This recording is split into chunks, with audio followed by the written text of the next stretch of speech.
Amoureux du sport, bonsoir. Je vous souhaite la bienvenue sur le plateau de la Grande Team. C'est reparti pour 90 minutes où ensemble, bien sûr, nous parlerons sport et nous passerons au peigne fin toute l'actualité sportive. Allez, top départ. La Grande Team, dans son sommaire de ce jeudi, propose LGT News. Éléphant, peut-on considérer Seko Fofana désormais comme le patron du milieu? Ça fait l'actu. Bonne soirée sportive sur la 3.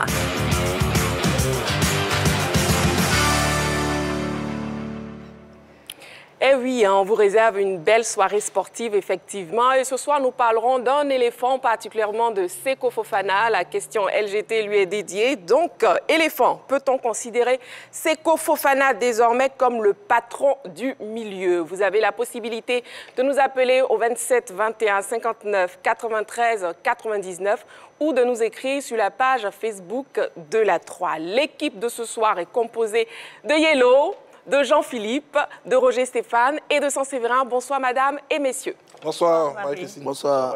Comment vous allez, Saint-Séverin? Super bien, super bien. On s'achemine allègrement vers la fin de la semaine. Mais on a encore du tonus. On est là et puis avec ce beau sourire et celui-là aussi. Deux belles dames sur le plateau. Ben, je pense que c'est parti pour ce match-là. Yellow. Oui, je suis flattée, ça va. On a 90 minutes à tenir et puis c'est bon. Et puis c'est bon. Jean-Philippe? Heureux, hein, heureux. Comme tous les soirs. Voilà. Et Roger Stéphane? Oui, ça va. Quoi, ça va faire 2 mois que je n'ai pas retrouvé Yellow sur le plateau. Ça va, Yellow? Quand même, c'est vrai, depuis mon retour de On a commencé l'aventure ensemble. Hein, congé. T'es le tout premier sur l'aventure, là, on est ensemble ce soir, c'est bien. Bonne arrivée, Marie-Christine. Et moi, ça fait 2 semaines. Bonne arrivée, bonne arrivée. 2 semaines, vous me voyez en Mais il faut bien que je te rende jalouse un peu, quand même. Écoute, ça? écoute, ma copine, sois jalouse un peu. Je suis jalouse. Bisous, Yellow, Yellow. je suis jalouse. Bisous, Yellow. Mais il n'y a pas de jalousie. Saint-Séverin, bisous. Jean-Philippe, bisous. Ah, je prends. Voilà. Tu ne donnes pas. Donc, moi, je prends tout. Ben voilà, vous voyez, on est prêt. On vous réserve une belle soirée sportive. Allez, on débute avec LGT News.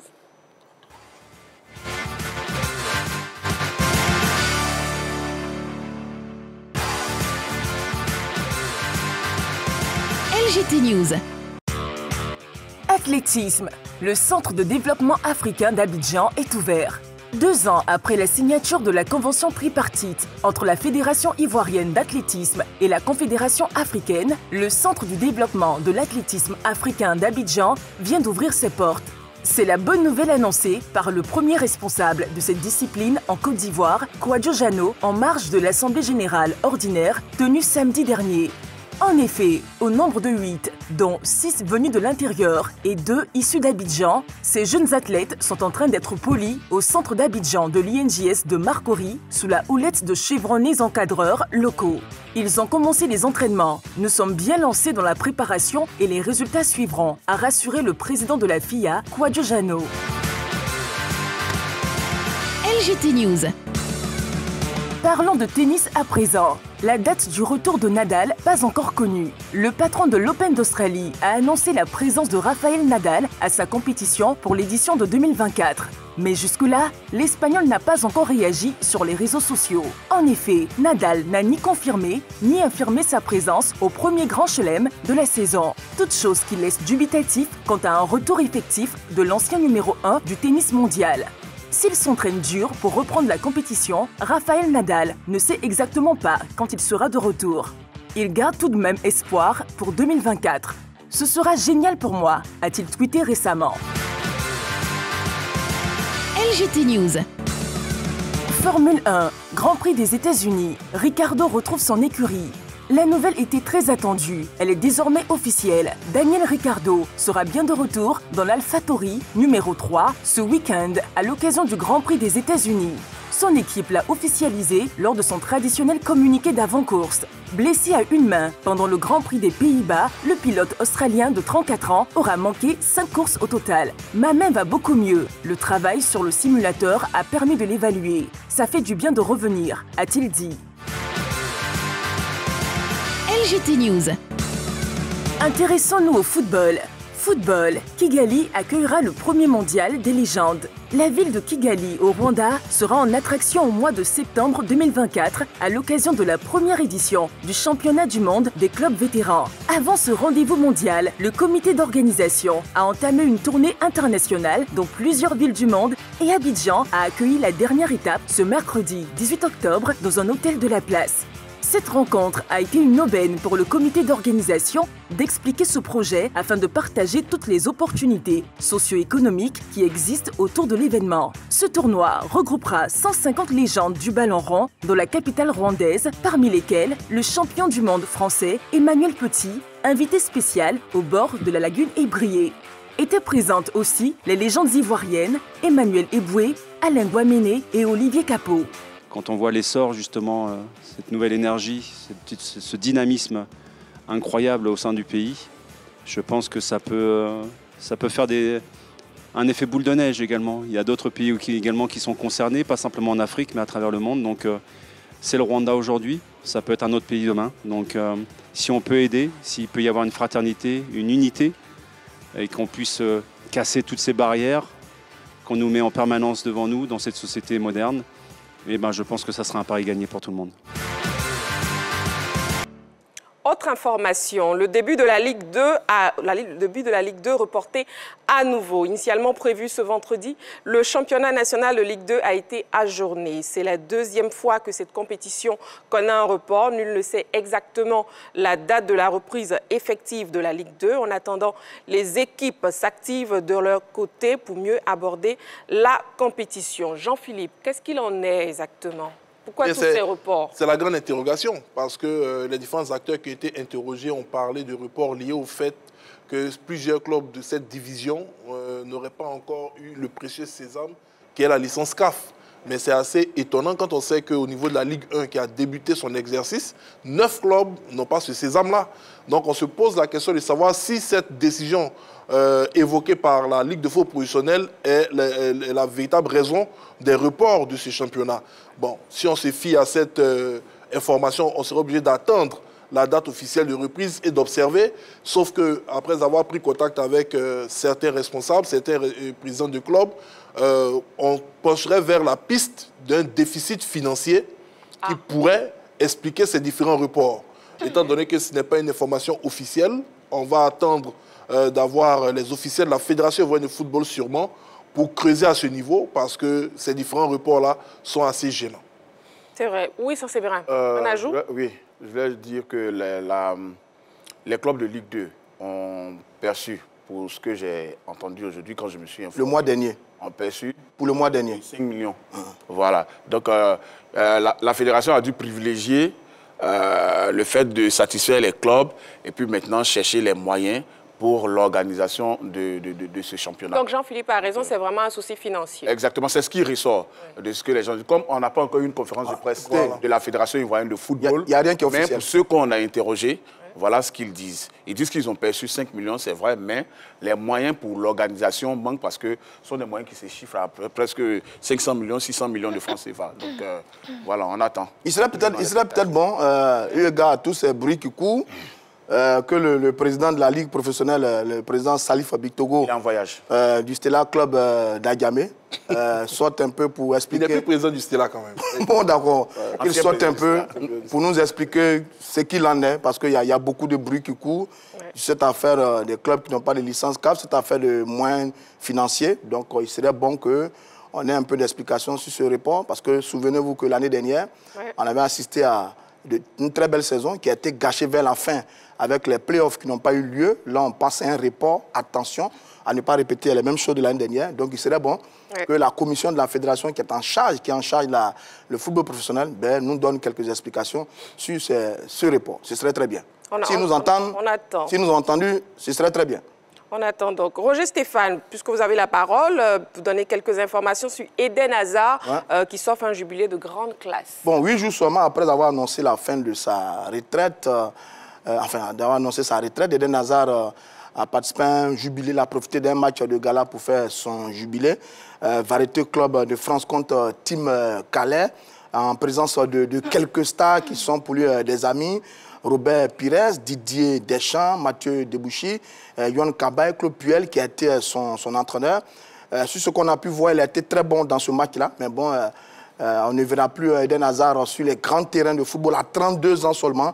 Il dit, j'ai toujours voulu arrêter dès que je n'aurais plus de plaisir sur le terrain. Je ne voulais plus aller jouer quelque part pour de l'argent. Je ne me sentais plus bien à l'entraînement. Donc j'arrête. Il a joué à Lille, à Chelsea et au Real de Madrid, pour ne citer que ces grands clubs. Oui. 126 sélections, 33 buts. Il a participé à de très grandes compétitions. Les mondiaux de 2014, 2018 et 2022. Les Coupes d'Europe de 2016 et 2020. Il fait partie d'une superbe génération du football belge qui malheureusement n'a rien gagné, avec les Thibaut Courtois, les Vincent Kompany, les Lukaku, etc. etc. C'est un formidable ailier sur le couloir. Il a été très bon, il a fait des merveilles du côté de Lille. Il a quelque peu échoué, à mon avis, du côté du Real de Madrid, après avoir fait un passage exceptionnel du côté de Chelsea. Bon, il sort un peu avec, pour moi, c'est un peu une déception aussi, parce que je le voyais, comme beaucoup, prendre le relais après Messi et Ronaldo pour être le meilleur joueur du monde. Ce n'a pas été le cas. Par moment, vous le regardez, il a pris du poids. Oui. Il n'est plus très, très compétitif. C'est un peu dommage, mais ce Eden Hazard, ça a été pendant longtemps l'un des génies du football, en Belgique. Dommage qu'il arrête très tôt parce qu'il n'a que 32 ans. Oui, effectivement, c'est bien dommage. Sans Séverin, avec vous, on parle de blessure de Victor Osimhen qui est blessé. Oui, le Super Eagle qui est à l'infirmerie. C'est un coup dur pour Naples, c'est un coup dur aussi pour le Nigeria. Un coup dur pour Naples parce que l'année dernière, il a fini meilleur buteur de la saison. Il a été champion avec le Napoli. Et cette saison, il entame le championnat sur les mêmes chapeaux de roue. 8 matchs, 6 buts. Donc, puis les éliminatoires de la CAN, il a été le meilleur buteur avec 10 buts sur les 22 à la sélection du Nigeria, mais pas à la Côte d'Ivoire.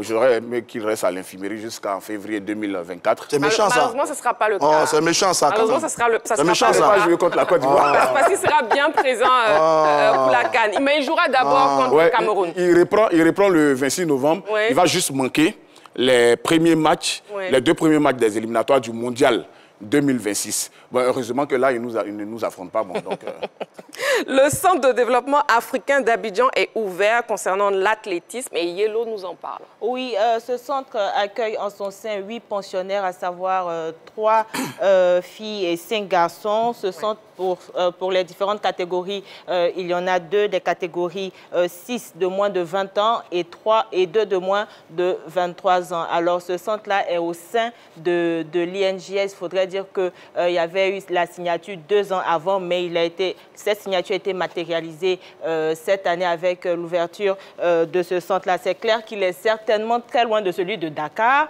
avec les installations et tout, mais c'est une très belle avancée parce que ce centre-là permettra de pouvoir recruter des pépites, de les former et pouvoir enrichir la sélection nationale. Pour le moment, on a quelques fers de lance chez les dames, Muriel Auré, José Talou, Sisségué, mais je pense qu'il faudrait quand même renchérir avec ces nouveaux talents-là. Donc, félicitations à la Fédération ivoirienne d'athlétisme. Attention, Sisségué chez les hommes. Chez les hommes. Oui, mais elle est sortie de... Non, elle a dit chez les dames, elle a dit... On espère que ce centre va avoir le même succès que le centre Muriel Auré. Le Yamsoukro. Qui s'est arrêté parce que c'est là-bas qu'a été formé. Où est sorti Sisségué? On est Mabundu aussi.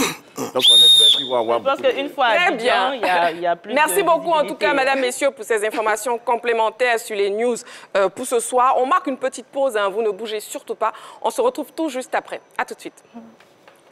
Nous sommes de retour sur le plateau de la Grande Team. C'est toujours un plaisir, un véritable bonheur d'être en votre compagnie avec Yellow, Jean-Philippe, Sans-Séverin et Roger Stéphane. Vous savez très bien que la Ligue des champions asiatiques ou encore l'AFC est lancée depuis quelques semaines. Et la 3, votre chaîne préférée, est au cœur de l'actualité avec la diffusion des matchs. C'est le moment pour nous de faire le point tout de suite dans le mag de l'AFC. On y va.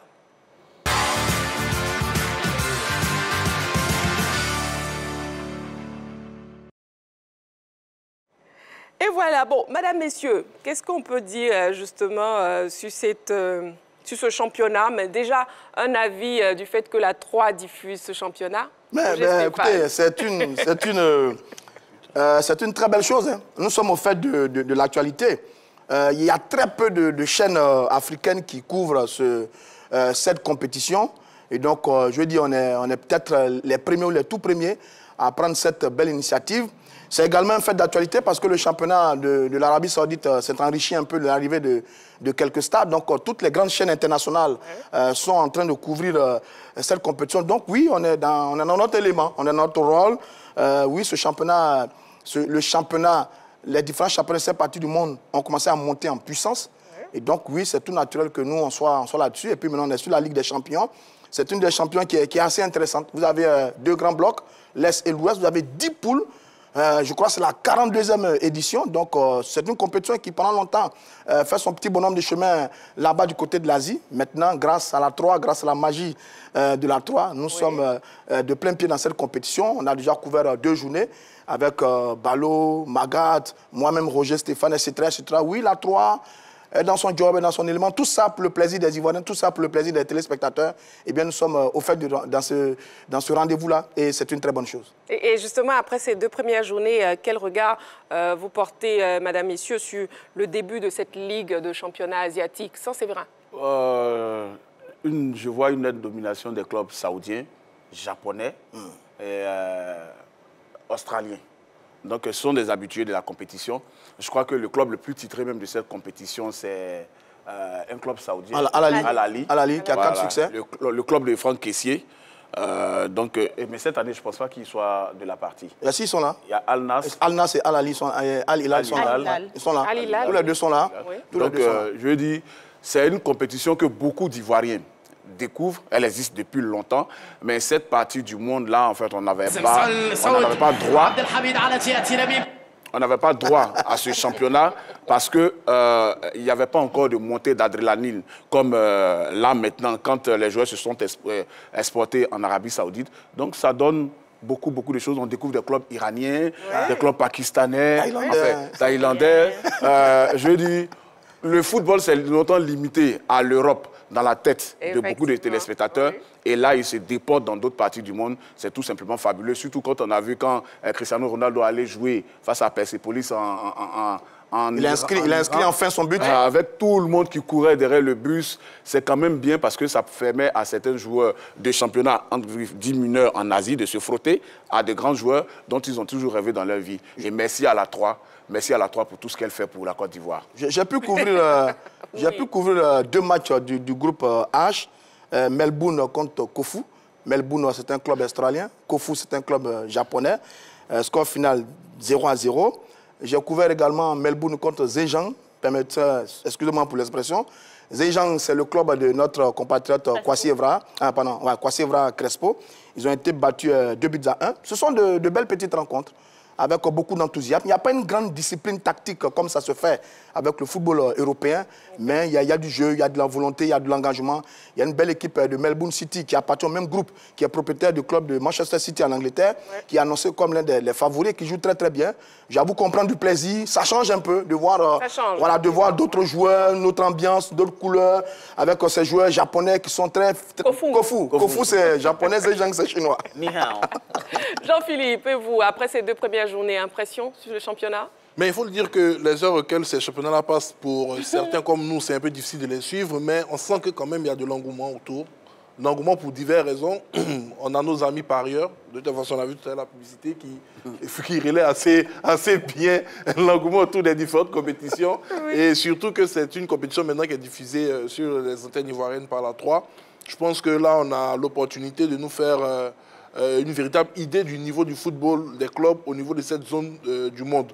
Parce qu'auparavant, certaines compétitions étaient respectées. La reine des reines, c'est la Champions League européenne. Il y avait la Copa Libertadores du côté de l'Amérique. Il y avait même la Champions League africaine. Et aujourd'hui, avec l'afflux d'énormes moyens financiers au niveau des championnats de l'Arabie Saoudite surtout, parce qu'auparavant, c'était surtout le Qatar qui réalisait ce genre de coup avec 1 ou 2 joueurs. Avec ce qui s'est passé en Arabie Saoudite, il est évident que plusieurs personnes vont commencer à regarder à ce niveau et que le niveau de cette compétition-là va beaucoup monter. Donc c'est une excellente chose déjà de s'être positionné sur cette compétition en termes de diffuseurs. Et puis, je pense qu'on va prendre énormément de plaisir parce qu'on a beaucoup de nos compatriotes qui y sont. On parle très souvent de ceux qui étaient appelé en équipe nationale, mais il y a quand même énormément d'Africains, d'Ivoiriens qui évoluent dans cette zone du monde qui n'avaient pas la chance d'être vus. Et là, ça va permettre aux supporters lambda également de juger de leurs prestations. Ouais. Donc voilà. Yellow, on peut dire aussi que ce championnat est très médiatisé à cause aussi de la venue des grosses stars en Ligue. Oui, je crois que tout le monde sur le plateau, oui. on a parlé, la visibilité est surtout venue de ces grosses stars-là qui ont renchéri l'effectif des différents clubs. Ces stars qu'on suivait, qui avaient énormément de fans du côté de l'Europe, qui se sont déportés maintenant en Asie. Je pense que l'audimat du côté des pays asiatiques a fortement grimpé. Et c'est de plus belle pour nos compatriotes qui évoluent de ce côté du monde. Ronaldo, Mané, Seko, Bonou, Kalidou, Mitrovic, vous pouvez pas citer etc. Il y a vraiment du beau monde. Oui. Puis c'est une compétition qui est bien longue. Je crois qu'il y a 2 tours éliminatoires avant d'arriver à la phase de poule. À titre de comparaison, sur les compétitions africaines, on n'a que 4 poules. En Europe, on a 8 poules. Par contre, là-bas, on a 10 poules. Les poules, oui. Ça vous dit que ça bouge beaucoup. Mais le continent est très vaste aussi. Il y a beaucoup. Voilà, le continent est très vaste. Il y a beaucoup d'équipes, il y a beaucoup de pays. Donc oui, c'est assez intéressant. Maintenant, on le dit toujours, il n'y a d'intérêt au football que quand il y a des bons joueurs dans des clubs. Quand il y a des bons joueurs dans des clubs, ils font le spectacle. Le spectacle attire les téléspectateurs. Les spectateurs attirent les télés, les sponsors et les annonceurs. Il n'y a pas de magie. C'est comme ça que ça fonctionne. Sur l'Arabie Saoudite, l'État a décaissé 20 milliards de dollars pour acheter tous ces joueurs qu'on voit là. Évidemment, toutes les chaînes de télé sont allées là-bas pour couvrir cette compétition. Bon, maintenant, nous, en Afrique, on est un peu encore à la traîne. Il n'y a pas beaucoup d'argent dans nos clubs, malheureusement, pour avoir de bons joueurs, des compétitions de qualité, pour avoir des spectateurs, pour avoir des annonceurs, pour que nos joueurs n'aillent plus là-bas, en Asie et autres, et que tout le continent, ça va arriver. Ça va être un long travail. Oui. On a aussi Al Nassr et Al Hilal, pour ne citer que ces clubs qui dominent largement les poules, hein, sans Séverin. Pour moi, c'était inévitable, hein, avec les gros recrutements observés, surtout en Arabie Saoudite, dans les clubs saoudiens. Al-Ali, Al Nassr, Al Hilal. Bon, Al Hilal a perdu Neymar, qui est blessé. Mais ils ont une belle brochette de joueurs encore, hein, dans leur groupe. Pour moi, ce sont les super favoris de cette compétition. Je suis sûr qu'on va se retrouver un peu plus tard dans la compétition avec un carré d'as où il y a au moins 2-3 clubs saoudiens. Ça, je suis clair à Paris. Il faut faire attention aux Japonais et oui, je sais. aussi. Urawa, Melbourne, les clubs sud-coréens aussi sont... Mais il y a tellement de grosses stars. Et il y a tellement de pression dans les clubs saoudiens que je me dis qu'ils vont se donner à fond pour remporter cette compétition. J'espère qu'au soir de la finale, un Ivoirien va brandir le trophée. Le classement de la deuxième journée. Le classement, groupe A. Al-Ain pour le groupe A. Bon, alors, 10 poules, ça va être assez compliqué. Je sais par exemple que l'équipe de Al Nassr et Al Hilal sont en tête de leur poule. Al Nassr a 2 victoires, 6 points, avec 5 buts inscrits depuis le début de la compétition. Al Hilal a 1 victoire et 1 match nul, c'est 4 buts. Et donc, oui, voilà 2 équipes qui sont annoncées comme de grands favoris. On l'a dit, hein, Al Hilal a 4 titres, Al Nassr a ses stars. C'est un duel à distance qui a un peu commencé entre ces 2 formations-là qui, comme dit Sans Séverin, vont aller très très loin dans la compétition. Mais attention à l'équipe de Melbourne City également, qui pour l'instant n'a pas encore entamé. Si, elle a commencé enfin son championnat. Quand elle disputait ses 2 premiers matchs, le championnat australien n'avait pas encore commencé. Je crois qu'ils ont commencé depuis. Donc c'est une équipe qui, à mon avis, devrait monter un peu en puissance. Regardons déjà ensemble le programme de la semaine. Hein. Le programme de la semaine. Je crois que sur la prochaine journée, Al Nassr, qui a 6 points, qui est en tête, va vouloir conforter sa première place. L'équipe affronte Al Doulaï. C'est bien ça, ma chère Yellow? Al Doulaï, qui est 3 avec 1 point. Eh bien, c'est le match qu'on va suivre de près. Al Nassr. Non, ne me faites pas répéter, s'il vous plaît. Al Nassr va gagner. Il a bien prononcé au départ, mais bon, là, ça commence à être compliqué. Déjà, on a Karim Benzema et Al-Ittihad, j'espère. Al-Ittihad. Je me moquais de Roger Stéphane, qui croise le fer ce lundi contre Air Force Club dans le groupe C. Un choc entre le premier Air Force et son dauphin Al-Ittihad, n'est-ce pas?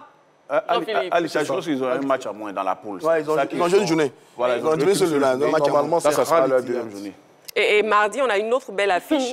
Mardi, ce sera sans doute le match qui mettra aux prises Al Nasser et Al Duhail. Ah, c'est ça que je parlais. Le match de Al Nasser est très attendu parce que Seko, depuis qu'il est revenu de blessure, il est en forme. Oui. Il est venu chez les éléphants, il est retourné. Donc, on attend de voir un match costaud de Seko Fofana en espérant qu'il soit titulaire. Parce que juste avant qu'il ne vienne avec les éléphants, il jouait quelques bouts de match parce qu'il revenait de blessure. Mais là, il est dans la plénitude de ses moyens. Donc, ce match, les Ivoiriens devront se concentrer sur la 3 pour le voir. Voilà, c'est une très bonne conclusion pour cette rubrique. Ça, c'est vrai, effectivement, pour suivre tout ce championnat, rester connecté sur la 3. On marque une petite pause, le temps pour nous de réapprendre un peu les noms à l'Etihad et autres. Et on revient pour la suite de la Grande Team. À tout de suite.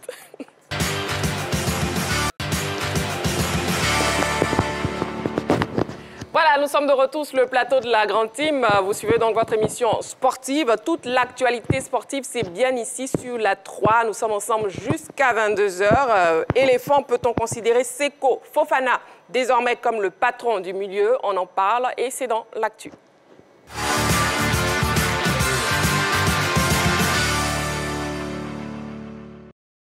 Fofana qui a été fantastique lors de ces 2 matchs amicaux face au Maroc et à l'Afrique du Sud. Devient-il pour autant le nouveau dépositaire du jeu des éléphants? On en parle juste après cette vidéo.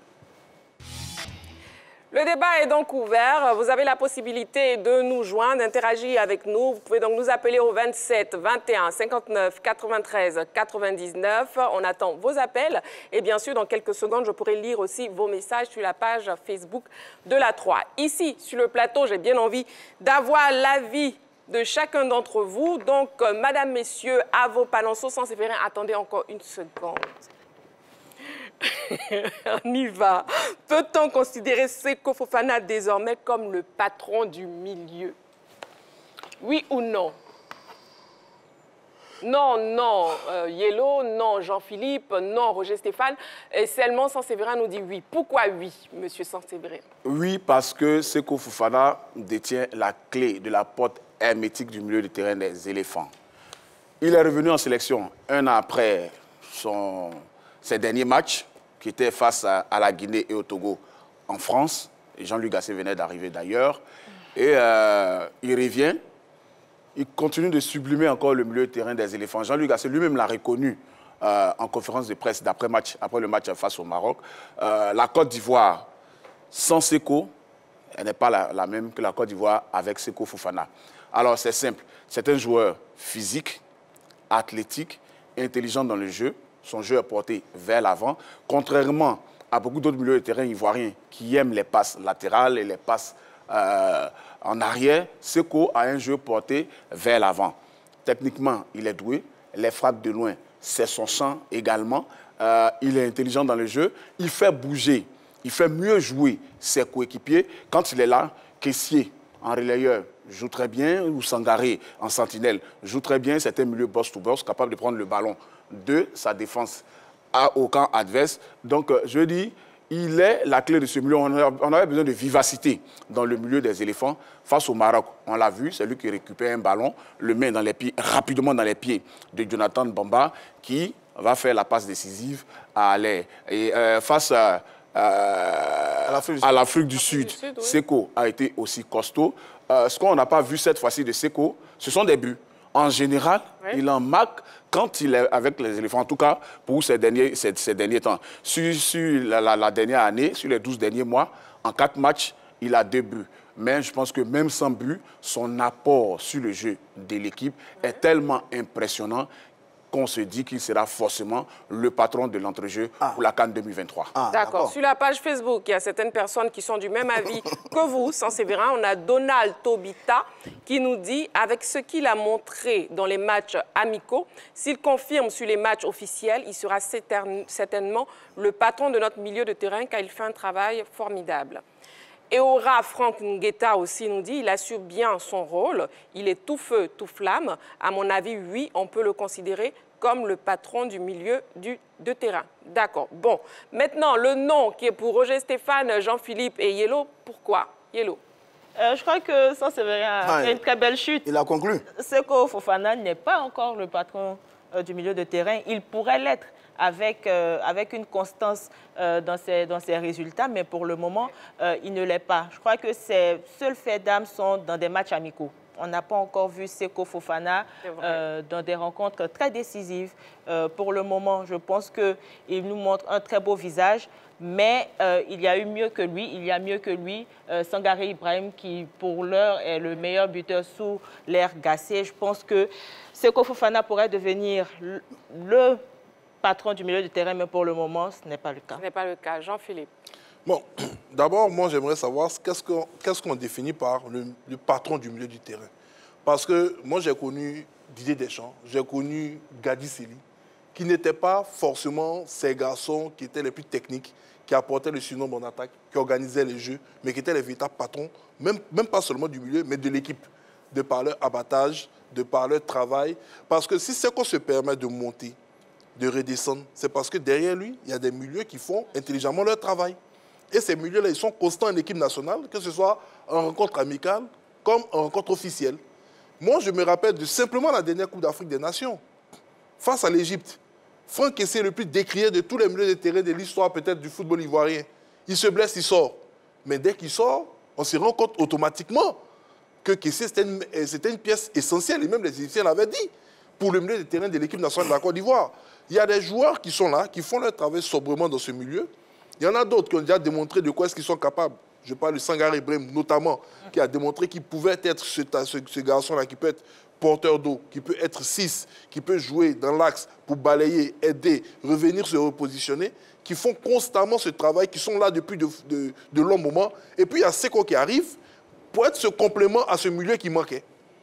Il vient, il est ce complément, cette force qui s'ajoute, et cet élément qui peut partir avec le ballon assez rapidement pour aider la division offensive, et automatiquement, pour cette prestation, on dit que c'est le patron du milieu. Ça me dérange un peu. Ça me dérange un peu, et je rejoins Yellow sur cet aspect. Je préfère attendre dans le temps, de voir comment, avec peut-être d'autres éléments dans le milieu des terrains, parce que c'est qu'on le dit, mais il n'est pas si nouveau que ça. En 2017, à Abidjan, quand on perd contre le Maroc 2-0, il est titulaire dans ce match. Il est au milieu des terrains. Mais beaucoup d'Ivoiriens ne s'en rappellent pas. Parce qu'à cette époque, on dira que peut-être il était jeune, il était inconstant, mais il y a longtemps qu'il était là. Donc, attendons de le voir dans une véritable situation de rencontre officielle, dans la durée, avec surtout d'autres milieux de terrain. Parce que depuis qu'il est là, à chaque fois, on le fait jouer quand même avec un certain niveau de milieu. Bamé, Kessié, Sangaré. On attend dans cette mixité comme les autres ont connu. On doit le faire jouer des milieux de terrain qui ne sont pas forts ou bien. Pourquoi? Tous les milieux de terrain de la Côte d'Ivoire sont forts. Je le vois dans un milieu avec Séri Jean, avec, comme il s'appelle, même pas Traoré. On a connu des garçons comme Aoulou. Voilà, ce genre de milieu. On verra si il aura la possibilité d'avoir ce même abattage. Voilà, donc j'attends ça également. Très bien. On va poursuivre, hein, madame, messieurs. On a monsieur Ndri Ngoran qui nous appelle d'Anyama qui est en ligne. Monsieur Ndri Ngoran, bonsoir. Bonsoir, madame. Comment vous allez? Ça va très bien. D'accord. On vous écoute. Merci. Je salue tout le monde sur le plateau. Bonsoir, monsieur. Oui. Peut-on considérer Seko Fofana désormais comme le patron du milieu? Oui. Oui. Et non et oui à la fois. Ah bon, non. Soit un oui, soit un non. Oui. Oui, d'accord. Oui, je vais dire oui. Je l'affirme oui. Ok. Parce que on ne se désigne pas patron. Oui. Voilà, c'est selon ses prestations. Selon l'analyse qu'on fait de votre prestation, on dit que vous êtes patron. Dans son club où il était, on a vu qu'il était patron par sa manière de jouer. Il est allé encore en Arabie Saoudite, il continue la même chose. À chaque fois aussi qu'il est avec les éléphants, il produit comme jeu. En tout cas, ce n'est pas un tricheur. Et je pense qu'il est en train de vraiment prendre les clés de ce milieu de terrain ivoirien. C'est pourquoi moi, je le considère comme le patron, parce qu'il ne triche pas. Voilà, il fait performer les autres milieux. Les autres sont obligés, il amène une concurrence dans le milieu, de sorte que les autres sont obligés de le suivre, de se battre pour le suivre. Voilà pourquoi on a bouffé le milieu de terrain du Maroc, de l'équipe du Maroc. Parce que Seko Fofana était là et sa manière de bouger, de faire bouger les éléphants, a fait que les autres étaient obligés de le suivre. Donc pour moi, en tout cas, c'est le patron du milieu actuellement. D'accord. Ok. Merci on beaucoup. garde le oui. Merci beaucoup. Voilà. J'ai envie de lui dire, mais elle contre l'Afrique du Sud. Merci beaucoup. J'ai envie de lui demander, mais elle contre l'Afrique du Sud. Parce que contre l'Afrique du Sud, on a été bouffé au milieu de terrain. Je dis, on est un petit jeu subtil, mais il faut peut-être qu'on nuance un peu tout ça. C'est un très bon joueur. Il a de la qualité. On a tous vu sur ces 2 matchs. Il fait respirer le jeu des éléphants, c'est bien, mais devenir un patron, être un patron, il y a beaucoup de choses à l'intérieur du mot patron. Pas que le jeu. Un patron, c'est un leader. Il est dans toutes les batailles. Il accompagne l'équipe, il est avec les autres. Moi, si vous voulez, moi, je suis en train de découvrir ce qu'on en sélection. Il est comme une révélation pour moi. Il n'a que 4 bons matchs amicaux. Contre le Togo, contre la Guinée, contre le Maroc et contre l'Afrique du Sud. C'est maintenant qu'il est en train de performer avec la sélection. Je veux dire, s'il continue dans la durée, oui, il va prendre les clés du milieu de terrain. C'est comme ça que lui-même il a conclu. Il dit il sera. Ça veut dire qu'il ne l'est pas encore. Non, j'ai dit à la CAN. Il sera, il ne l'est pas encore. Donc il sera. Donc il ne l'est pas encore. Parce que pour être un patron, il faut avoir de la constance, de la régularité, de la disponibilité et des performances. Il y a des qualités qu'il n'a pas.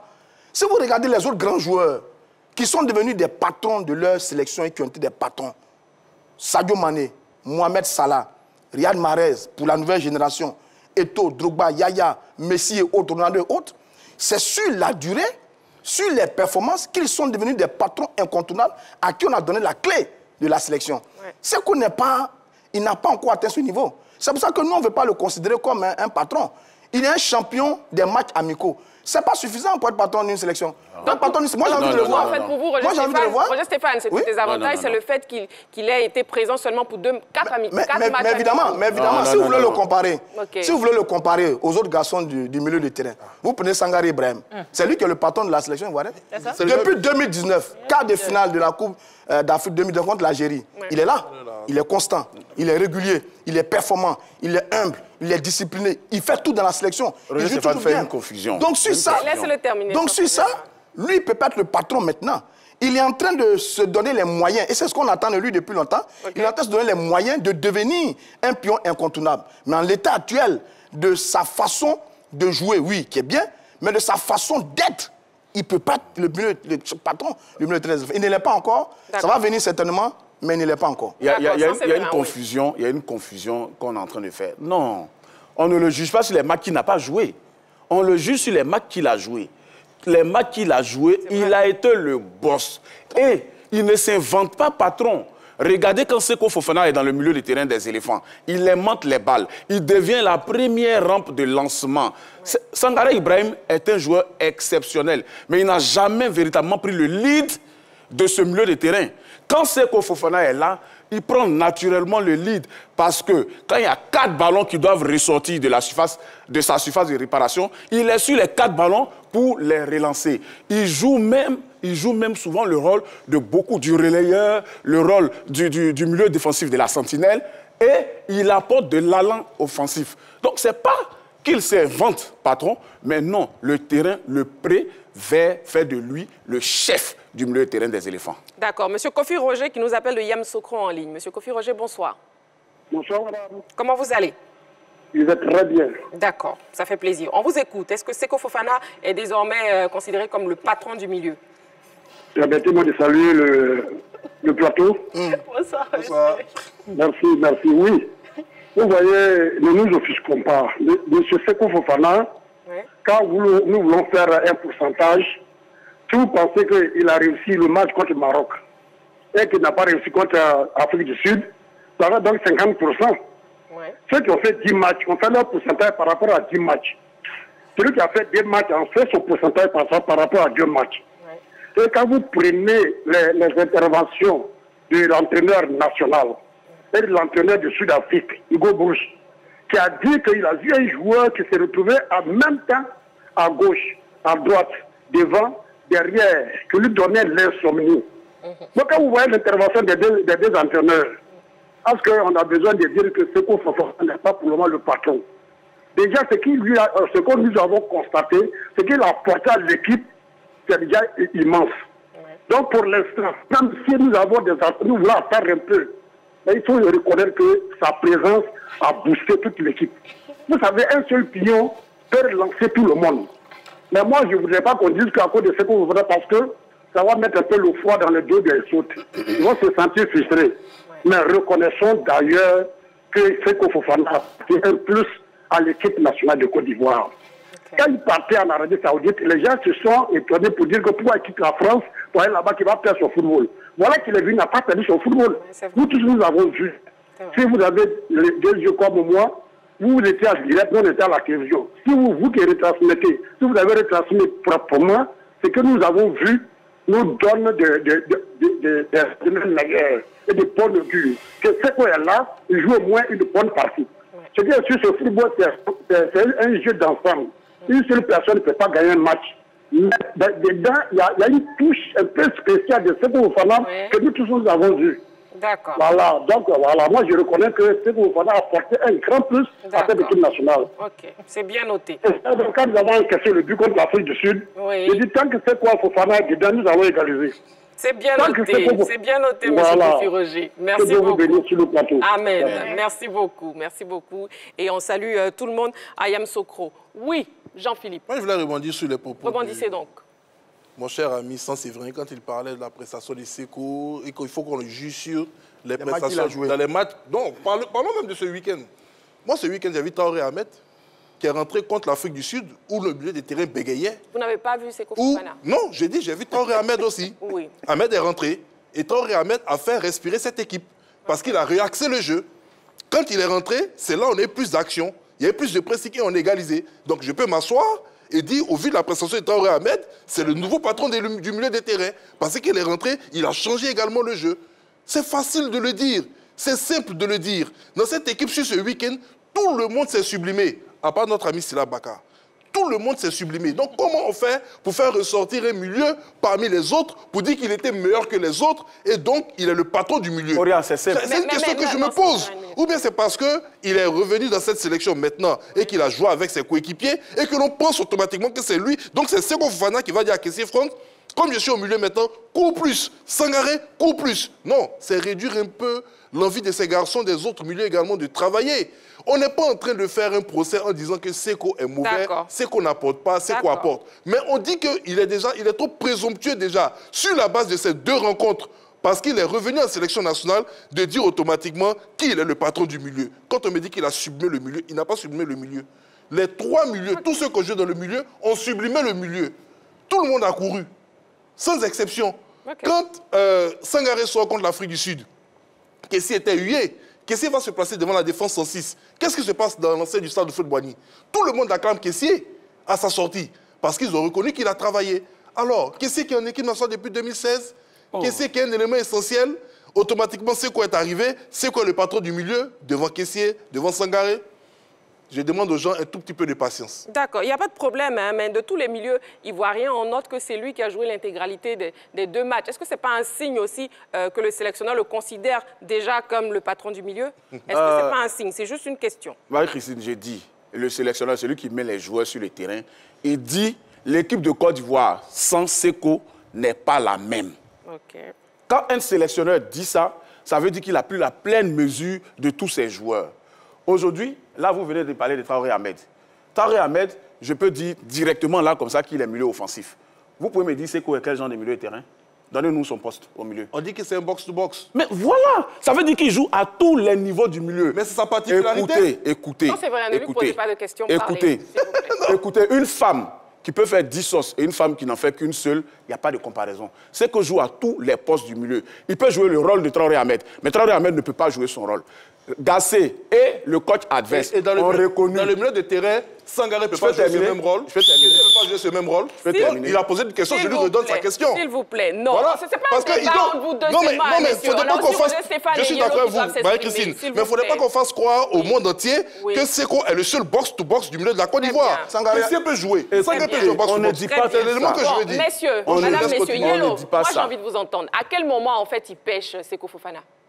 À quel moment est-ce qu'il pêche? Je pense que devant les buts, sur la rencontre contre l'Afrique du Sud, il a eu énormément d'occasions, sauf que la finition n'était pas au rendez-vous. Pour le Seko Fofana qu'on connaît, c'est un buteur. Pour cette rencontre, je ne sais pas ce qui n'a pas marché avec Seko Fofana, mais face à l'Afrique du Sud, il a pêché dans la finition. Oui, je pense qu'il a vraiment pêché dans la finition. Face à l'Afrique du Sud, moi, je l'ai trouvé un peu bruyant et un peu trop individualiste. Il a joué un peu trop individualiste, j'ai envie de dire, sur ce match-là. Il l'a trouvé un peu bruyant dans la finition. Quoique, il a une belle vision de jeu. Je veux dire, les qualités de Seko ne sont pas remises en cause véritablement. Ce que nous sommes en train de dire, c'est que si on doit le juger également sur le nombre de matchs qu'il a joué et ses performances, autrement, il n'aura pas une bonne note parce qu'il n'a pas joué beaucoup de matchs. Il a 6 ans en sélection. Il est arrivé en sélection en novembre 2017. Il a 6 ans en sélection. Si on prend son ratio, ben, il est nul. Contrairement aux autres, le ratio des autres. Donc il faut que France devait mettre ça dans la balance. Parce que si vous ne voulez l'apprécier le garçon, que là où il est brillant, ça pose un problème. Il faut l'apprécier dans ce qui est pour lui, ce qui a son désavantage. Et ce qui a son désavantage, c'est que vous avez un garçon qui est imprévisible. On n'est même pas certain qu'il va venir le mois prochain pour jouer avec les éliminatoires de la Coupe. Mais un patron, c'est ça. Un patron, c'est ça. Une équipe, ça se construit comme ça.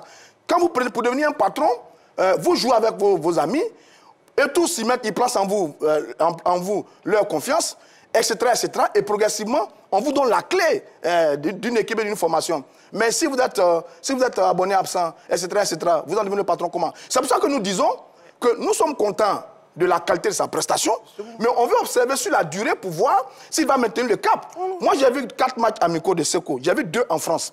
La France, c'est son terrain parce qu'il brille à Lens. Il a joué 2 à Abidjan. J'ai envie de voir Seko aller avec les éléphants, jouer au Nigeria, en Éthiopie, Mozambique. On va voir comment lui ne l'a pas encore fait. Mais pourtant, il y a des garçons dans cette formation qui l'ont fait. Sur les déclarations d'après-match, il y a un sélectionneur, je ne sais pas lequel, qui a dit mais les éléphants ont un joueur qui est unique, c'est Franck Kessé. Il y a un sélectionneur qui a dit ça après un match. C'est la même chose que l'autre sélectionneur a fait sur Seko. Quand Gasset dit on joue mieux avec lui, mais c'est très bien. Gasset, il est dans sa diplomatie. Gasset écoutise un garçon dont il a besoin pour aller à la CAN. Qu'est-ce que vous voulez qu'il dise? Donc il faut effectivement pas s'appuyer sur des formules diplomatiques pour croire que Seko est un très bon joueur. Il a apporté un petit quelque chose au milieu de terrain ivoirien qui déjà était très bon. Très bon. Seulement, il n'a pas encore les clés. Nous, on doit observer pour voir sur la durée si effectivement il sera le Seko dont parle le sens Sévérin. Très bien. Pour l'instant, on reste unanime. Seko Fofana est un très bon joueur et un très bon milieu de terrain. Voyons l'avis de M. Akebo Lucien qui nous appelle de Yopougon. M. Akebo Lucien, bonsoir. Bonsoir Marie-Christine. Comment vous allez? Ça va bien. Bonsoir la team. Salut. Bonsoir. Salut. Moi, je pense que Seko peut être avec seulement 4 sélections, comme Roger l'a dit. Moi, je suis d'accord, Roger. On découvre nous tous Seko. On le découvre. On va avoir le courage de le dire. Moi, je pense qu'aujourd'hui, il faudrait qu'avec 4 sélections, on ne peut pas être devenu patron. Personne ne refute sa qualité de joueur. Mais comme on l'a dit, il n'y a pas de régularité, il n'y a pas de match officiel. Comme Roger l'a dit, est-ce que peut-être nos 2 matchs du mois de novembre pour les éliminatoires de la Coupe du Monde, est-ce qu'il ne va pas venir nous dire qu'il a une blessure? Attendons pour voir. On ne sait même pas. Il n'y a pas de régularité. Le trop de déshydratation de son côté, moi je pense qu'avec 4 sélections, vraiment, je suis d'accord. Non, cette fois-ci, je pense qu'on va le débouter. Seko peut être actuellement le numéro 1. Pas parce qu'il n'est pas régulier. Et puis comme on l'a dit, on le découvre en tant que dans les matchs amicaux. On le découvre dans les temps. Moi, aujourd'hui, on parle de l'Afrique du Sud. L'Afrique du Sud a composé une équipe à 100% joueurs locaux. Il faut avoir le courage de le dire. C'est 100% joueurs locaux. Ils ont quels joueurs professionnels? Ils ont un qui joue à Strasbourg, un qui joue aux États-Unis, un qui joue au Portugal. C'est une équipe composée à 100% de joueurs locaux. Il n'a pas sublimé la rencontre. Donc vraiment, pour ma part, on va couper le coup trop tôt pour dire qu'il est le patron. On reconnaît sa qualité, mais trop tôt. Merci beaucoup. Merci beaucoup, M. Akebo Lucien. Sur la page Facebook, je reviens à vous tout de suite, ne vous inquiétez pas. Sur la page Facebook de la 3, on a Jacob Diomandé qui partage son avis et qui nous dit le véritable patron du milieu ivoirien depuis un bon moment est Sangare Ibrahim. C'est le meilleur quand il n'est pas au meilleur de sa forme. On le ressent sur l'équipe. C'est lui le vrai boss, mais sa modestie fait qu'il s'écarte pour faire place aux anciens de l'équipe. C'est tout. Bravo. Oui, ça c'est vrai. Bravo. Oui. En fait, il faut que je rappelle à tous ici que Non, sous Villemotte, vous n'avez pas à nous rappeler. sous Camara, sous Baumel, Kessié et Sangaré, puisque ce sont eux qui ont été le plus associés à Seko ces derniers temps, étaient en sélection. J'aimerais que quelqu'un lève la main ici pour dire qu'il a une fois apprécié un de leurs matchs. Non. Eux, officiellement, ils ont eu les clés du milieu de terrain des éléphants. Seko, lui, c'est pas qu'on lui a donné les clés. Il est venu chercher la clé. En fait, c'est son jeu, la fougue qu'il met quand il est sur le terrain. C'est ça qui fait de lui un boss. C'est-à-dire qu'il n'est pas venu pour être en concurrence avec les autres, mais naturellement, il prend le lead. Moi, j'aurais voulu que Sangaré Ibrahim, que je considère comme l'un de nos meilleurs milieux de terrain de ces 5 dernières années, et qui est d'ailleurs le meilleur buteur de l'équipe avec 7 buts sous Gassé, prenne le lead. Mais vous voyez, il y a des joueurs comme ça. Avec un seul ballon, ils attirent toute la lumière. Sangaré, avec 100 ballons, il ne va jamais attirer la lumière, alors qu'il a des prestations de haut vol. Mais Seko, c'est comme ça, c'est naturel. Le leadership est naturel. Il s'arrache avec les performances sur le terrain. Que ce soit en une rencontre ou en 1000 rencontres, un leader est un leader. D'accord. Sans Séverin, il y a quelqu'un aussi qui part dans le même avis que vous. Sur la page Facebook de la 3, on a Arnaud Adia qui nous dit « Bonsoir à la grande team. Le leadership est naturel et Seko là, sans oublier le talent des autres. » Bon, d'accord. Mais Seko est notre... Je n'ai pas fini, s'il vous plaît, Roger Stéphane. Mais Seko est notre porte-bonheur. Je n'ai pas souvenir d'un match perdu avec lui. C'est le monsieur plus de la sélection. Bon, alors, bravo. C'est magnifique. Le leadership naturel, c'est bien. Moi, je connais des garçons, des footballeurs, qui partout où ils sont passés, se sont imposés comme des leaders. Seko, il a échoué à Udinese. Il a échoué à Manchester City. Le seul club dans lequel il a brillé jusqu'à présent, c'est Lens, c'est en France. Donc son leadership en question, je ne le connais pas. Je vais donner moi les exemples. Zinedine Zidane, il commence avec l'équipe de France en 1994. C'est en 95-96 qu'il devient titulaire et patron du milieu de terrain avant de gagner la Coupe du Monde en 98. Zinedine Zidane, ça s'est fait sur la durée. Lionel Messi, j'ai fouillé les chiffres. Il commence en 2004-2005 avec le Barça. Mais à leur début, ils sont tous brillants comme Seko. Mais Messi, c'est à partir de 2009, quand il gagne son ballon d'or, 2010, qu'il devient le patron de l'équipe du Barça. C'est ce que nous sommes en train de dire. Nous disons que nous découvrons un joueur qui est très bien, mais ça c'est bien. Mais pour devenir le patron, il va construire, il va bâtir, comme il dit, son leadership. Là, il parle d'un leader qui arrive à une sélection. Mais pourquoi il y a tant de bruit autour de Seko Fofana? On lui dit, parce qu'il ne semble pas comprendre. Parce qu'on a une très belle équipe des éléphants. Tout le monde en parle. Et on a un Ivoirien qui joue à Lens dans un club qui brille. Cet Ivoirien-là, il a eu les mêmes problèmes sous Camara. Camara l'a écarté. Il a eu les problèmes sous Baumel. Il a les mêmes problèmes sous Gassé. Donc, il y a une actualité, il y a une sorte de légende de mythe qui se construit autour du garçon, et pourtant, il est bon. Et quand il vient en sélection, il intègre une équipe qui a beaucoup de maturité, un milieu de terrain avec des garçons extrêmement doués. Les choses sont simplifiées pour lui. Il apporte sa grinta, son intelligence et sa classe. Ça donne de la qualité. Alors, il donne le brassard des patrons. Ça ne marche pas comme ça. C'est un bon joueur, on ne va pas le nier, mais il n'est pas encore le patron. Didier Drogba n'est pas un patron des éléphants en 2 matchs amicaux, ou bien 4 matchs amicaux. Non, pas du tout. Pareil pour Yaya Touré. Tout ça, ça s'est bâti. Et d'ailleurs, vous allez voir qu'à un certain moment, on ne va même plus faire le débat. On ne fera plus le débat parce que tout le monde dit c'est Seko Fofana. Si on est en train d'en débattre encore, c'est qu'il n'est pas encore le patron de la sélection. Parce que quand le tour de Yaya est arrivé, nous tous on a dit c'est Yaya Touré. Quand le tour de Drogba est arrivé, on a dit c'est Didier Drogba. Et si on est en train de débattre encore sur le cas Seko, ça veut dire qu'il n'est pas encore le patron de la sélection. Parce que le patron d'une sélection, il n'y a pas de débat autour de lui. C'est bien noté, Roger Stéphane. On a aussi un ancien international, milieu de terrain ivoirien, champion d'Afrique 1992. Il s'agit de Didier Otokoré qui juge Seko Fofana. On l'écoute. Bon, je veux dire que Seko Fofana, il n'y a rien d'étonnant parce que c'est un joueur engagé, c'est un milieu de terrain qui donne tout ce qu'il a donné quand il joue. C'est comme ça, c'est naturel chez lui. Donc, naturellement, il devient le leader de ce milieu. Maintenant, après, autour de lui, il y a des très très bons joueurs. Voilà, moi je pense à Sangaré qui techniquement au-dessus. Au-dessus. Maintenant, après... Je dis que c'est un milieu complémentaire. Après, il y a Kessié.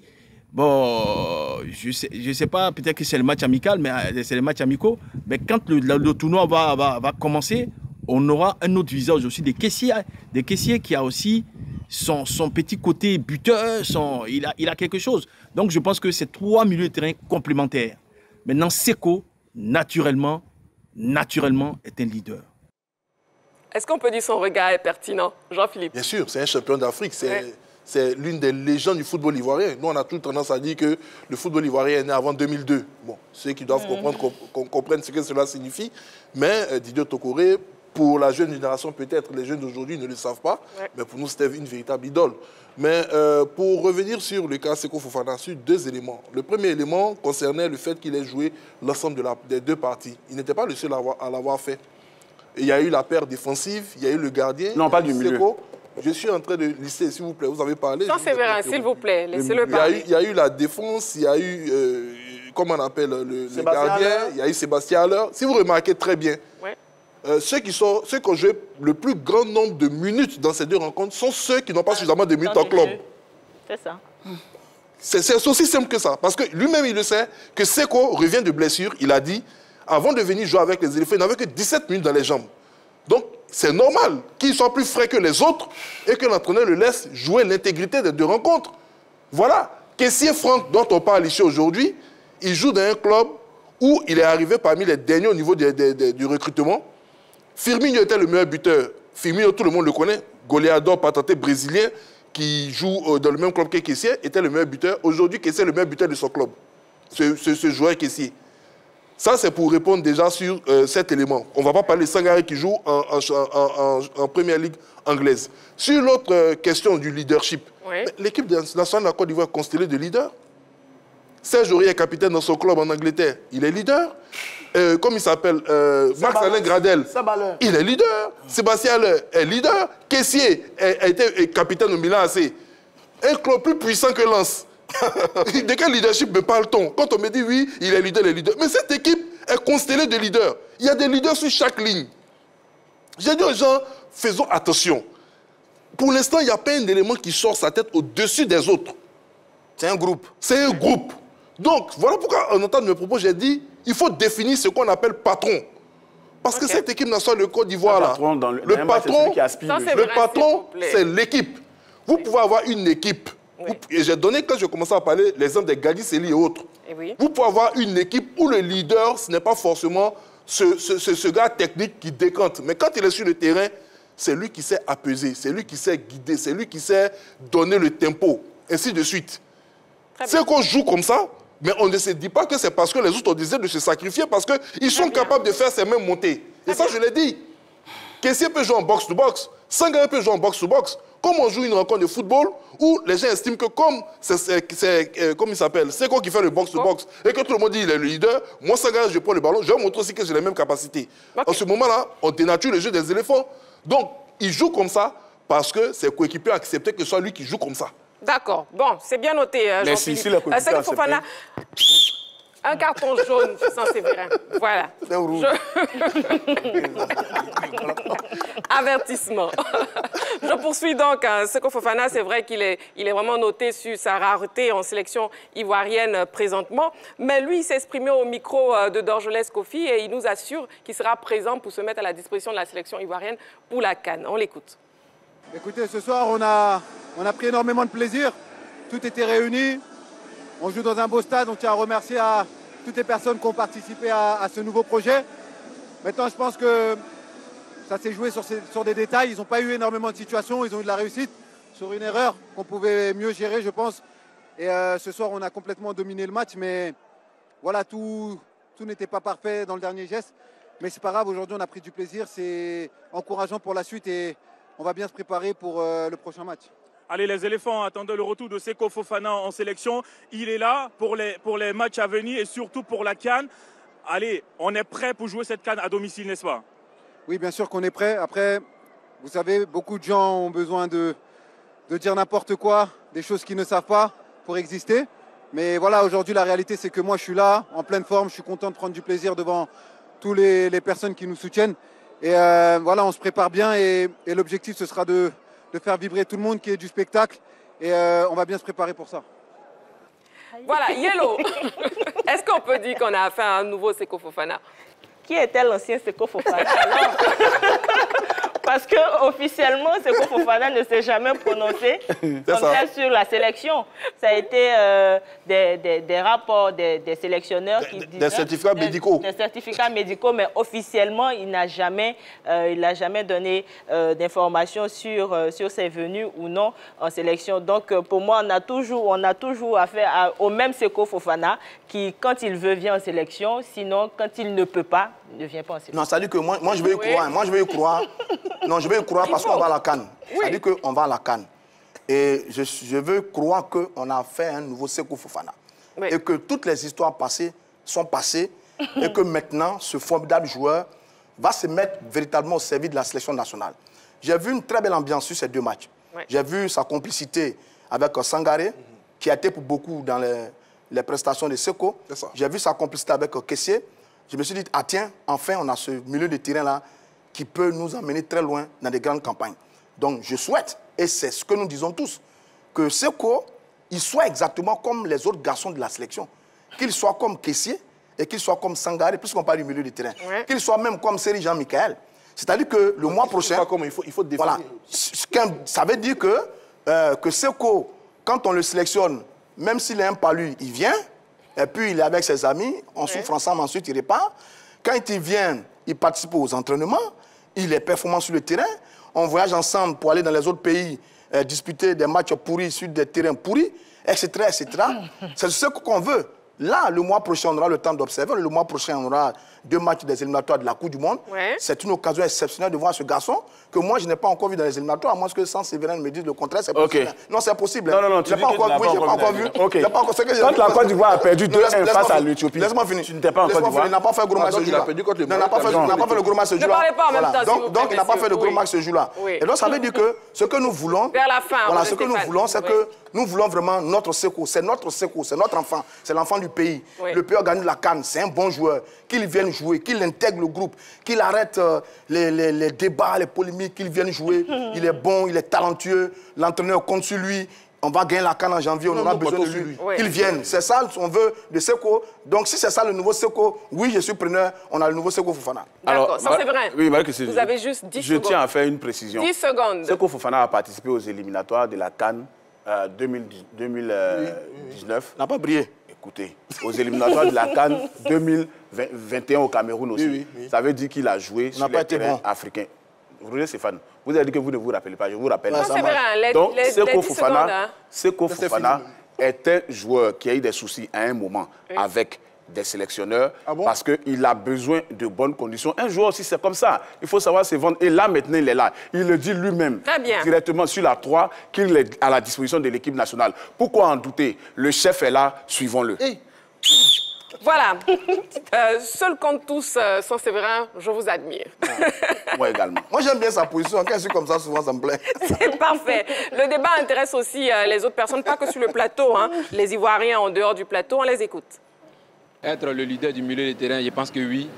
Oui, parce qu'il apporte un plus. Il apporte un plus par rapport à sa qualité de joueur.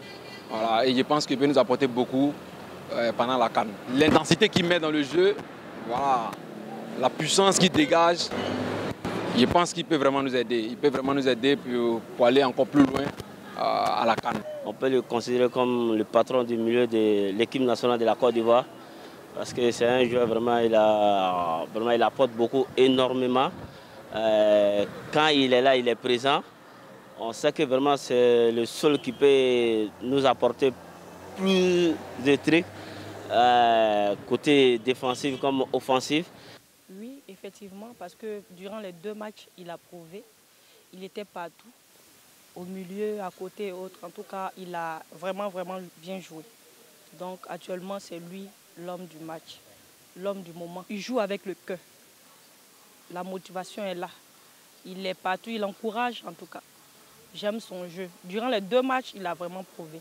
Ne pas reconnaître l'impact physique et l'impact technique et la volonté que Seko Fofana a apporté, le dynamisme que Seko Fofana apporte dans cette équipe de l'équipe nationale de Côte d'Ivoire serait se voiler la face. Il faut reconnaître qu'il est un leader. Peut-on considérer Seko Fofana désormais comme le patron du milieu? Un oui pour Saint-Séverin, un non pour le reste de la team. Bon, vous qui dites non, sans débat, rapidement des noms. Je sais que vous avez déjà énoncé certains noms, mais encore rapidement. Pourquoi on dit non? Au milieu de terrain? Non, les noms. D'autres noms, d'autres milieux de terrain. Oui, patron. Après des patrons Oui. Ah bon, ça c'est une colle quand même. Moi j'estime que... Sans débat, juste des noms. Genre. Oh, pour remplacer Seko, c'est difficile. Moi, je trouve que les trois se valent. Ce serait vraiment faire preuve d'une mauvaise foi si je dois choisir un parmi les trois. Franchement, je le dis. Les trois, c'est-à-dire Seko, Kessié et Sangaré. Ce sera le trio autour duquel vont graviter des garçons comme Jérémy Boga, comme Traoré Ahmed. D'accord. Roger Stéphane, les noms. Pour moi, incontestablement, le garçon qui depuis de nombreuses années est régulier, constant, performance, le meilleur buteur sous Gassé, c'est Sangaré Ibrahim. C'est un vrai leader. Malheureusement pour lui, il est un peu trop timide. Malheureusement, il était rattrapé par certains formidables. Voilà. Ils sont tous complémentaires, mais je pense plus sur Sangaré Ibrahim. Voilà. Donc, l'avenir nous dira, on verra véritablement qui est le patron du milieu de terrain pour la sélection ivoirienne. C'est tout pour l'actu pour ce soir. Si vous nous prenez en marche, on vous permet de revoir les news et c'est dans LGT News.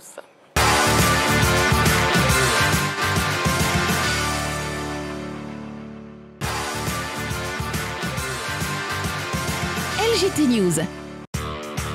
Athlétisme. Le centre de développement africain d'Abidjan est ouvert. 2 ans après la signature de la convention tripartite entre la Fédération ivoirienne d'athlétisme et la Confédération africaine, le centre du développement de l'athlétisme africain d'Abidjan vient d'ouvrir ses portes. C'est la bonne nouvelle annoncée par le premier responsable de cette discipline en Côte d'Ivoire, Kouadio Jano, en marge de l'Assemblée générale ordinaire tenue samedi dernier. En effet, au nombre de 8, dont 6 venus de l'intérieur et 2 issus d'Abidjan, ces jeunes athlètes sont en train d'être polis au centre d'Abidjan de l'INJS de Marcory sous la houlette de chevronnés encadreurs locaux. Ils ont commencé les entraînements. Nous sommes bien lancés dans la préparation et les résultats suivront, a rassuré le président de la FIA, Kouadio Jano. LGT News. Parlons de tennis à présent. La date du retour de Nadal, pas encore connue. Le patron de l'Open d'Australie a annoncé la présence de Rafael Nadal à sa compétition pour l'édition de 2024. Mais jusque-là, l'Espagnol n'a pas encore réagi sur les réseaux sociaux. En effet, Nadal n'a ni confirmé ni infirmé sa présence au premier Grand Chelem de la saison. Toute chose qui laisse dubitatif quant à un retour effectif de l'ancien numéro 1 du tennis mondial. S'il s'entraîne dur pour reprendre la compétition, Rafael Nadal ne sait exactement pas quand il sera de retour. Il garde tout de même espoir pour 2024. « Ce sera génial pour moi », a-t-il tweeté récemment. LGT News. Formule 1, Grand Prix des États-Unis. Ricciardo retrouve son écurie. La nouvelle était très attendue. Elle est désormais officielle. Daniel Ricciardo sera bien de retour dans l'AlphaTauri numéro 3 ce week-end à l'occasion du Grand Prix des États-Unis. Son équipe l'a officialisé lors de son traditionnel communiqué d'avant-course. Blessé à une main pendant le Grand Prix des Pays-Bas, le pilote australien de 34 ans aura manqué 5 courses au total. Ma main va beaucoup mieux. Le travail sur le simulateur a permis de l'évaluer. Ça fait du bien de revenir, a-t-il dit. LGT News. Intéressons-nous au football. Football, Kigali accueillera le premier mondial des légendes. La ville de Kigali, au Rwanda, sera en attraction au mois de septembre 2024 à l'occasion de la première édition du championnat du monde des clubs vétérans. Avant ce rendez-vous mondial, le comité d'organisation a entamé une tournée internationale dans plusieurs villes du monde et Abidjan a accueilli la dernière étape ce mercredi 18 octobre dans un hôtel de la place.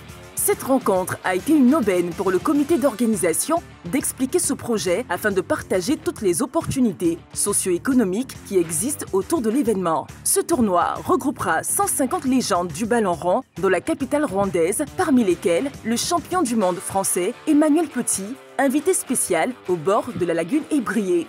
Étaient présentes aussi les légendes ivoiriennes Emmanuel Eboué, Alain Guaméné et Olivier Capot.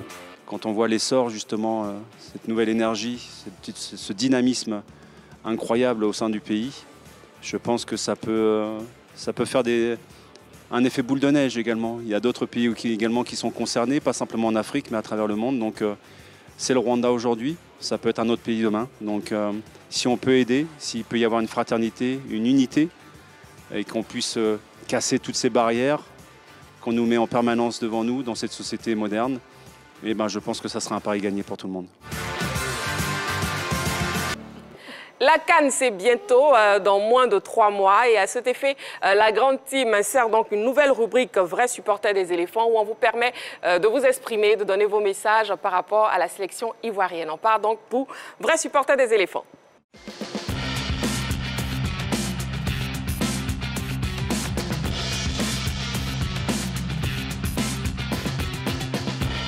En tant qu'Ivoirien, je ne peux que souhaiter le meilleur pour l'équipe nationale de Côte d'Ivoire. Vu que nous sommes l'organisateur de cette CAN, il faudrait que la coupe reste en Côte d'Ivoire.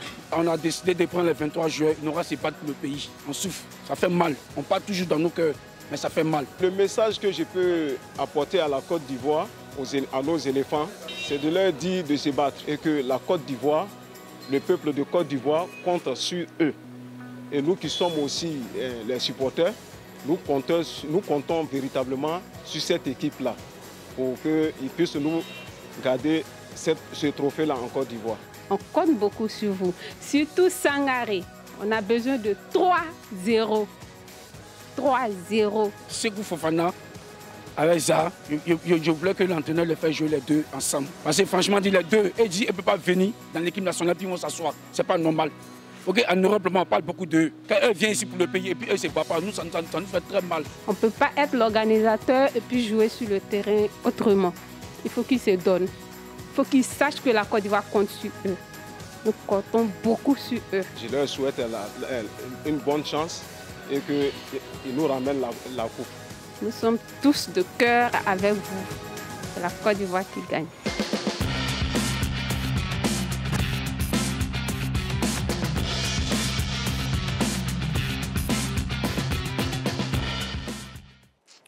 Voilà, tous derrière la sélection ivoirienne. Bon, madame, messieurs, place au jeu maintenant. On termine l'émission en douceur. Bon, je l'espère qu'on va terminer l'émission en douceur. Le plus calé de ce soir, spécial rugby.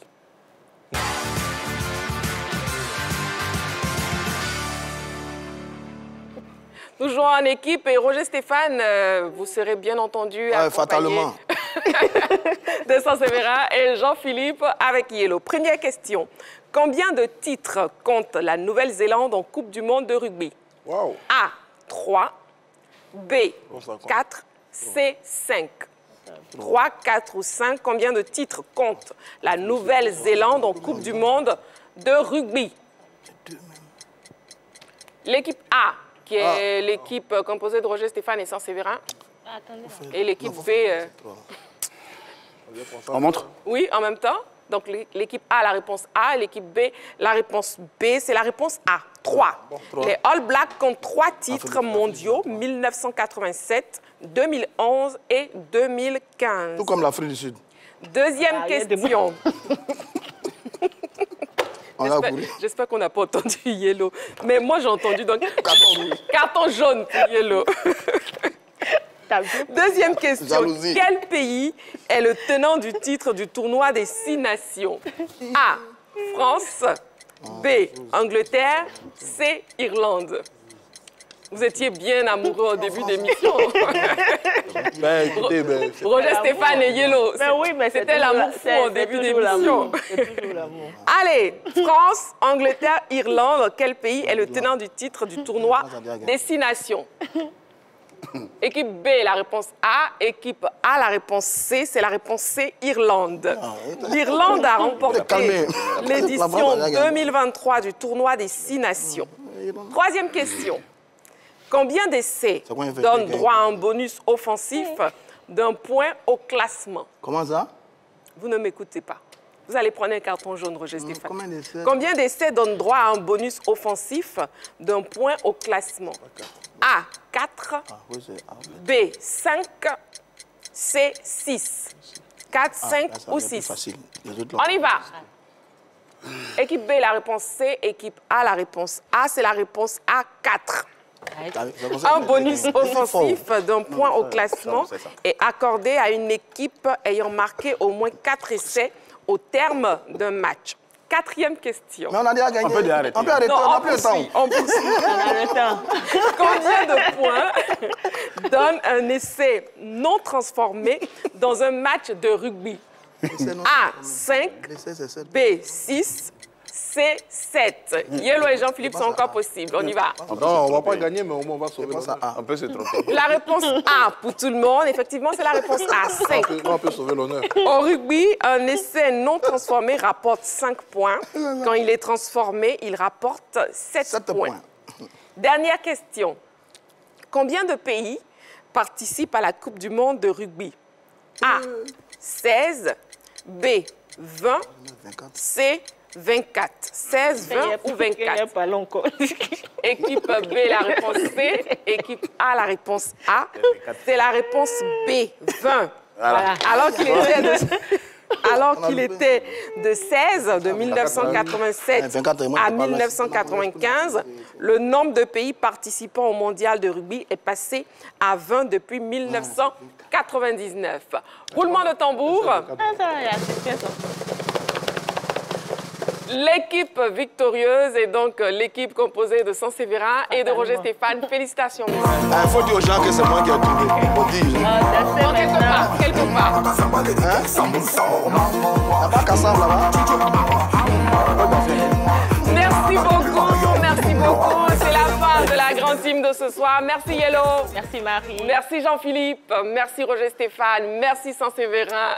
Merci à vous aussi. On se retrouve demain en direct, toujours sur la 3. D'ici là, prenez soin de vous. Et n'oubliez pas, faites toujours du sport.